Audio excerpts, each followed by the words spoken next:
We are back once again. Thank you very much for joining us, Faris Hamza Rubama. In our recent interview, we talked about science and technology, and we got overwhelming questions regarding science and technology. And we are back to answer those questions that have been asked on our Telegram group. For those people who are on Telegram, you can always contact us. You can as well leave a comment in our chat section if you have any question regarding what we are covering here. So what we are doing here is simply making sure that everyone understands the science behind. There is no magic behind anything. It is all about the concept and understanding how everything is working. Thank you very much for joining us again, sir. Thank you once again for hosting me here in the quest to see that we bring science closer to people, science to reality, showing the relevancy of science to humanity. We are happy to be in position to deliver this to you all, and I thank all our viewers who have managed to come through with some of your questions. I'm glad I'm going to be able to answer some of these questions like the way people put them. Faris, I got a question whereby someone asked me this question, that why is it not advisable to drive in front of a big truck, a big bus, when it is on an incline, on a slope? And I think I said I should have this also talked about and also demonstrated a little.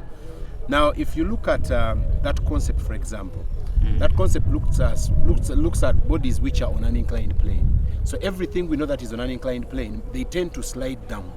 And we need to ask ourselves, what's the physics behind? What's the science? What makes this? If you take a look at an example, I have a tin here. I'm going to throw it on this roof, and it's going to come back down. If you throw it like that, it will definitely come and flow back down.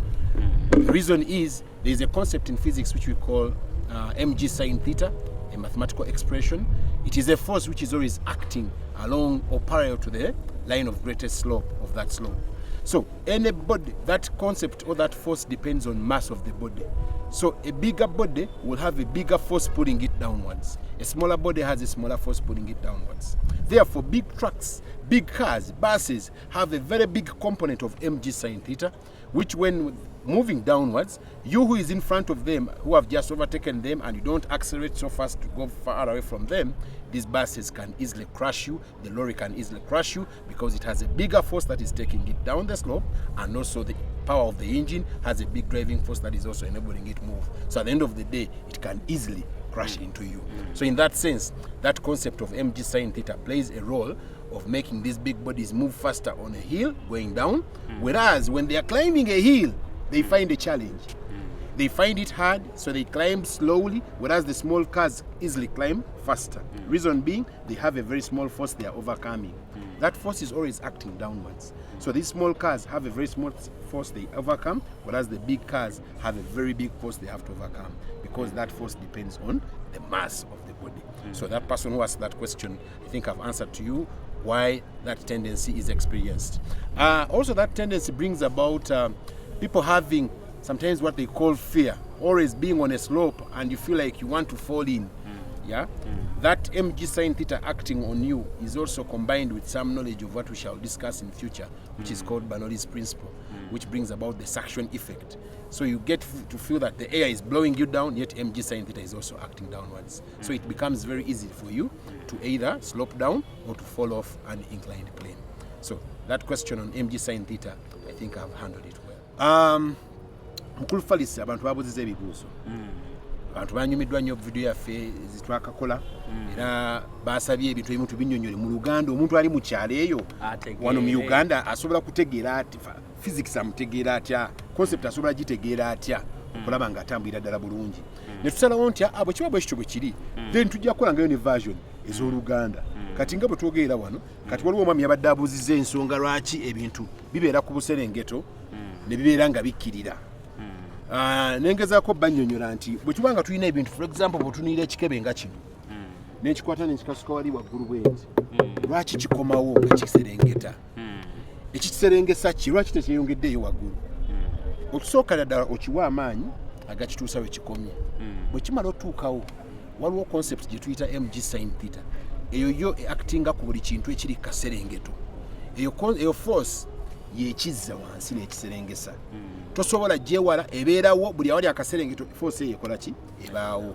So oba olaba nti abantu abavuga emmotoka ennene n'abavuga emmotoka entono si kirungi avuga emmotoka entono okuyisa emmotoka ennene n'ogidda mu maaso awo emmotoka eno amaanyi gejja nago because force eyo gyenjogerako esinziira ku buzito bw'emmotoka ku buzito bw'ekintu kati emmotoka ezizitowo ennyo ziba ne force eyo ekkiira nga y'amaanyi emmotoka entono ziba ne force eyo nga ntonoko so emmotoka eno ennene kyangu nnyo okujja n'esaanyaawo akamotoka akatono so kyova olaba ne mu kwambuka akasozi emmotoka ennene zibeera zaba zibonaabona zikutuka lwaki force eri ekkirira yakitinga ng'ekintu kikkirira yegezaako zisika ezigaana okwambuka kale gwe wakatono ojja kujja omuyitako emisinde wakati gwe force eyo eba ntonoko ate batugamba n'ogibeera emabega nakyo si kirungi n'ogibeera emabega bwegaana bweremerera okwambuka akasozi ako n'eremerera okudda emabega force eri agisika misinde nejja nekola ki ne crashinga so force eyo gye tuyita mg sin theta tugirina nnyo mu physics ne mathematics mechanics so eyambako ebintu ebitambulira kasozi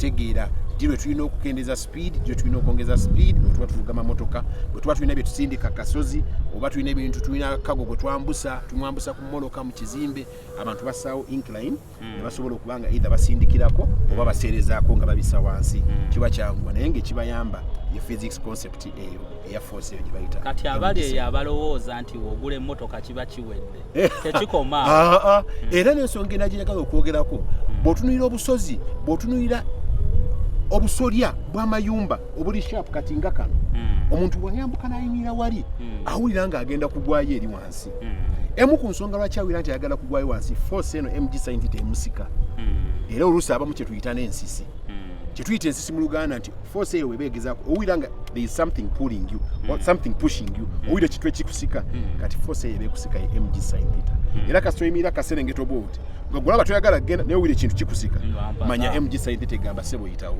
kiira wansi so eyo physics concept namba eri awo so njagadde naye tugyogereko kuba omuntu yagibuuzizza naye kirungi version zonna ngibawadde ey'oluzungu n'ey'oluganda so nsuubira abantu bajja kuba bategedde ensisi wa gyeva bw'oba oli kaserengeto oba oli ku kizimbe waggulu endala ensongerete ensisi tujja gyogerako eri mu principle gye bayita eya banoli wawo kye tuyita suction effect empewo oluusi maaso eba ntono emabega nga nnyingi empewo emabega ereetera okutuba nga naye tusindika so nakyo tujja kwongera tukyogereko tulinawo ekibuuzo we have another question here how does water boil to vapor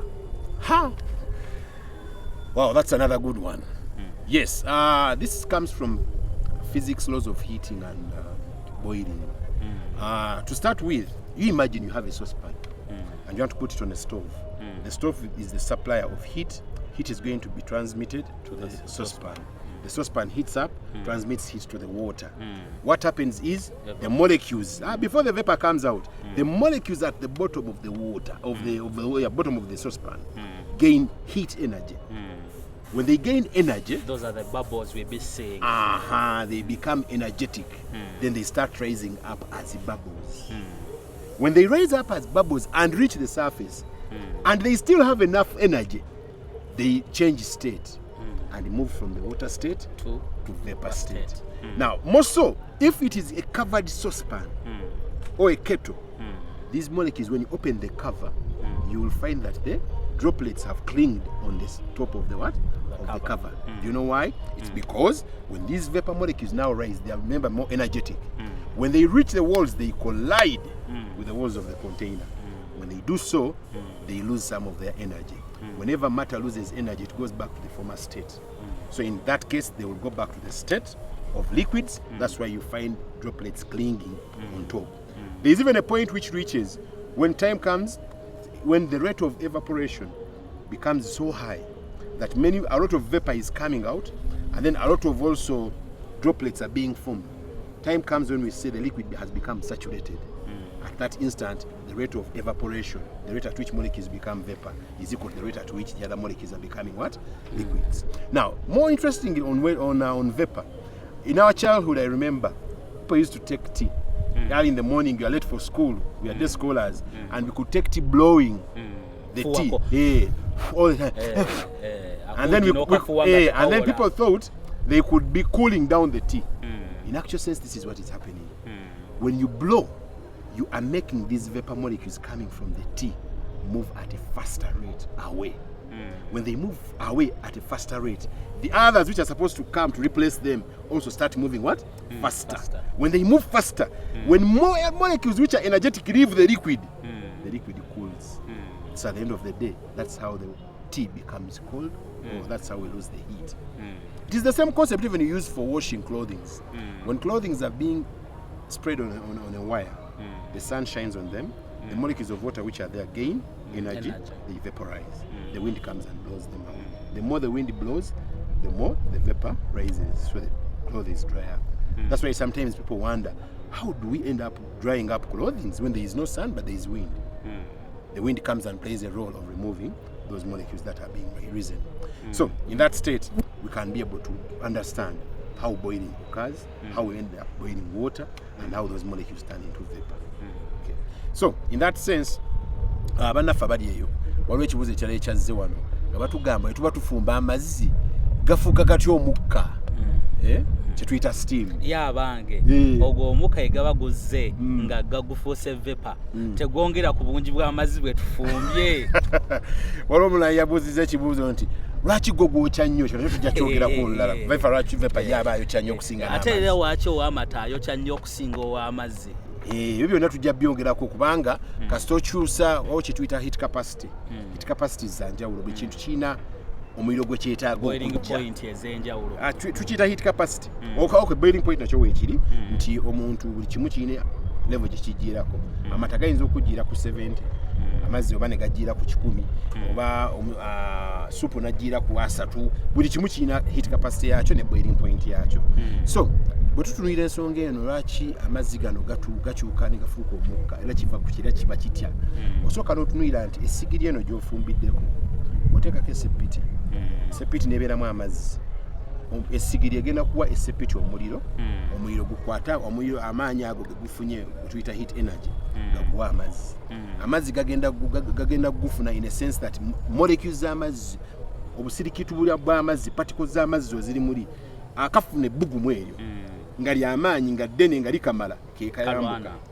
Otherwise ensonga lwaki mu kusooka mwe gaba tegannatokota oba tegannatandika kubuguma tolaba bubabbles butambula because bu particles bonna bukyali ku temperature y'emu, tewali kafunye maanyi ganjawulo, gabeera mu mazzi nga mateefu.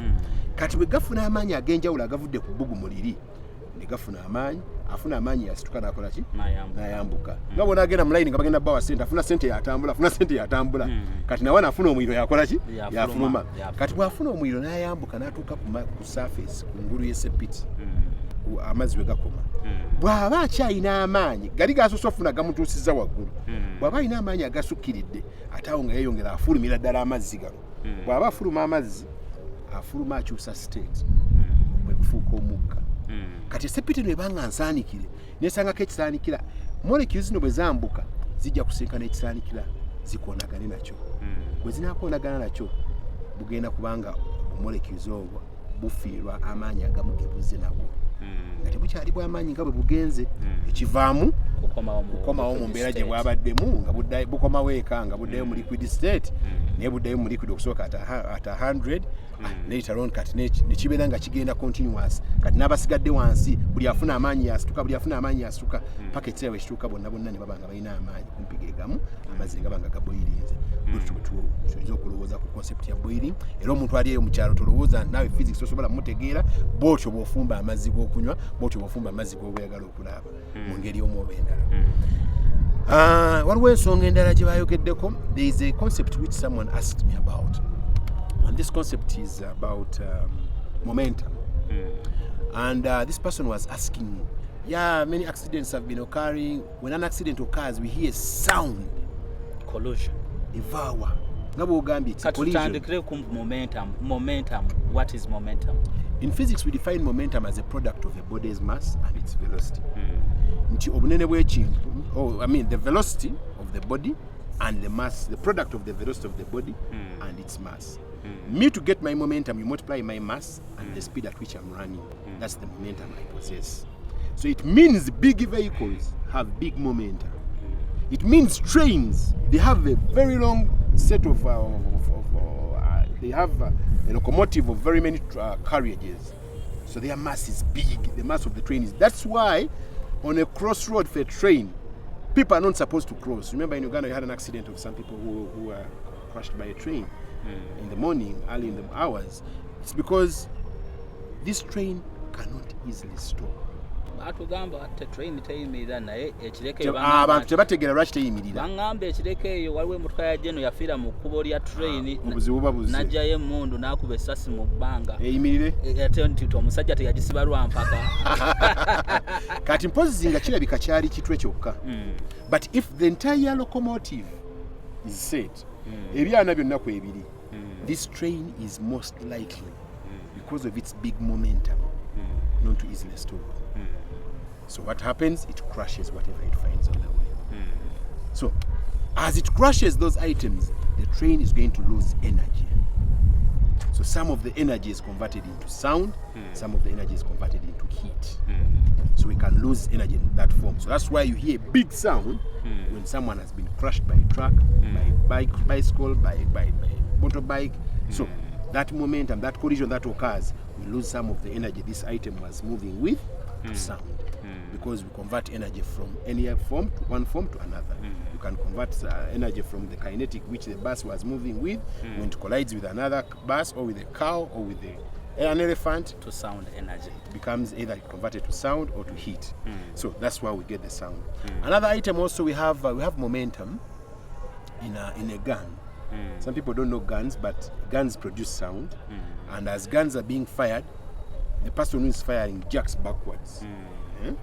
This person jacks backwards because the momentum with which the bullet moves is equal to the momentum with which the gun recoils. So the gun draws backwards. It is the same concept even in a car. The reason why a car moves forward, as it moves, when you go to the exhaust pipe for these petrol engine cars and diesel engine, and you block the exhaust pipe, the car has a problem to move. Why? The exhausts, as they are exiting, they possess a momentum which is equivalent to the forward force, which gives us a forward force with which this car moves forward. So in that sense, if someone accelerates the more exhausts will come out. And at that rate also, the more the car will move forward. So equal momentum is given. The rate at which you give momentum this side should be the rate at which the car moves forward. The same applies to a rocket. When the rocket is climbing to the sky, it takes those burning gases. Those gases, as they come out with their momentum, it is equivalent to the momentum with which we use to push the rocket upwards. So momentum also plays a very big role. Some people may wonder that now, how about some of us who have been there and we have never experienced momentum? Trust me, there are many aspects now, according to what I've described, that you can already see around you that can describe momentum. Even clapping your hands, this is momentum. There is clapping like this. There is clapping like this. This is inelastic.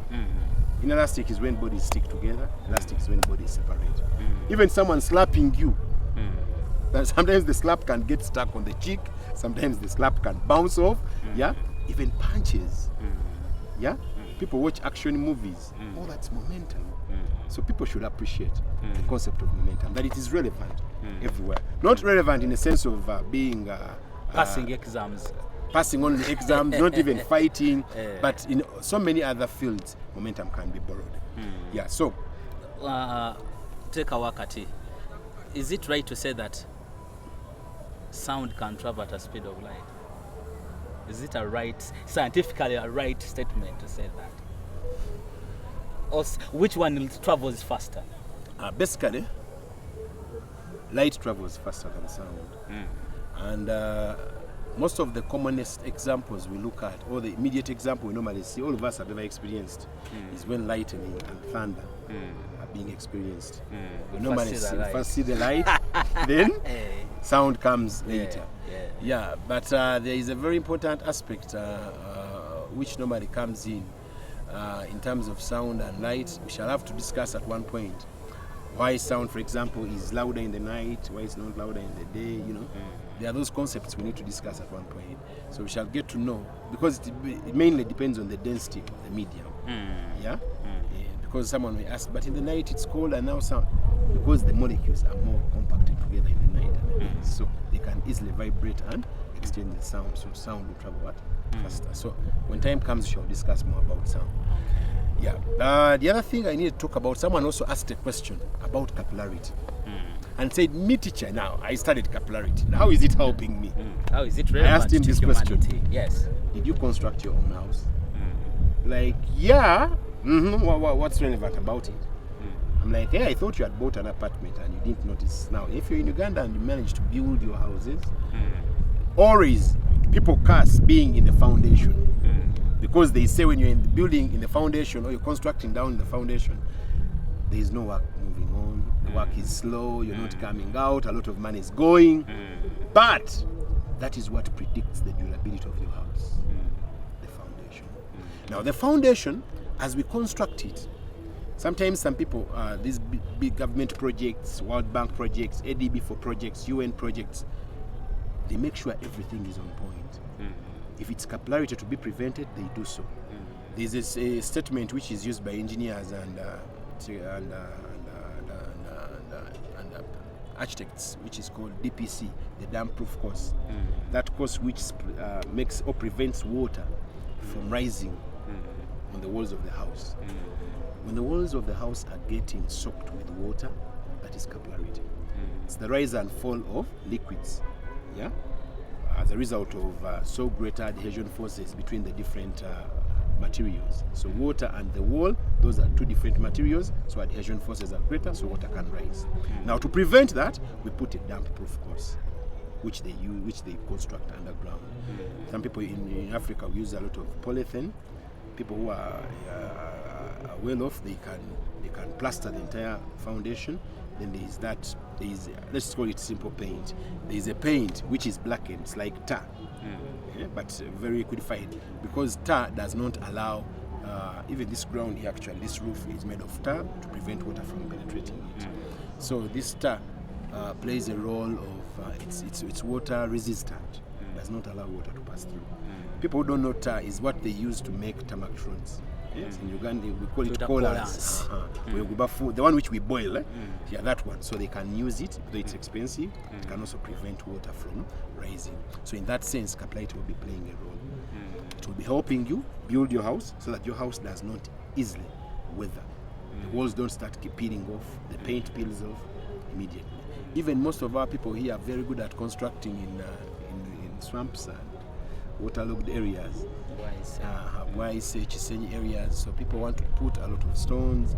Sometimes you come and look at them and you wonder whether they are considering some physics. You see someone just putting bricks, building it. They say, let us build a very high foundation. And they think they are safe. And they forget physics laws of capillarity. That water can climb. Even if it means reaching the roof, it can climb and reach there. So all that is capillarity. Now, more so on capillarity also, we used to do this thing as young kids. You could get bread and soak it in tea. We are still doing it. Yeah, people are still doing it. Oh, okay. I know there's a restaurant I used to go to, and we used to do it by soaking they used to give us very hard cookies. They're like, this cookie is too hard for my teeth, so you soak it a little. When you soak that cookie into the tea, the water rises beyond the part which you've put in water. That's capillarity. So the water is rising.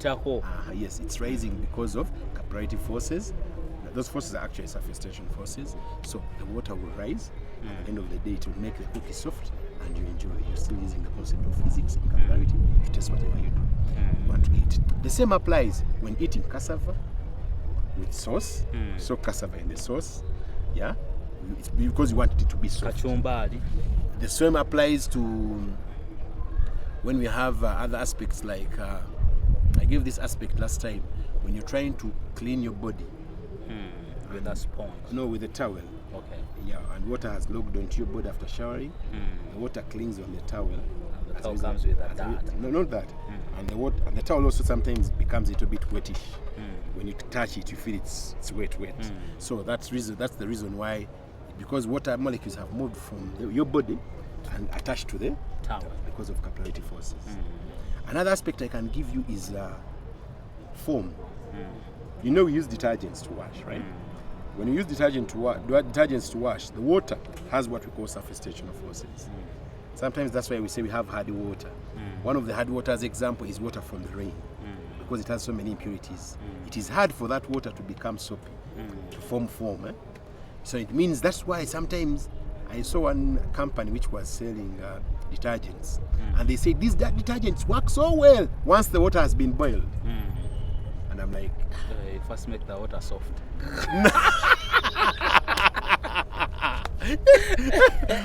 In actual sense, what they do, they first break the impurities. They break the intermolecular forces within the water.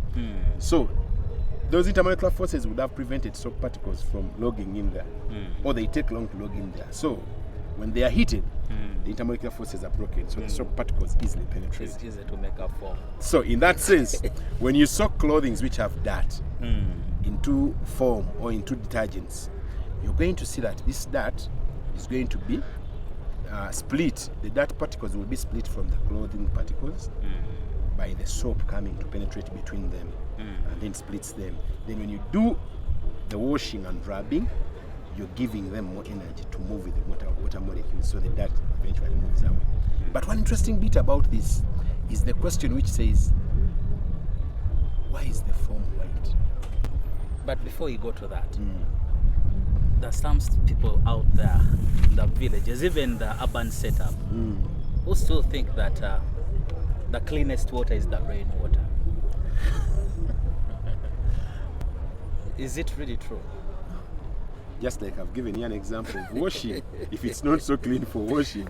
Some even take it without boiling. That's why at one point, remember we used to construct houses using asbestos before, and the government, or actually the World Health Organization, phased them out worldwide.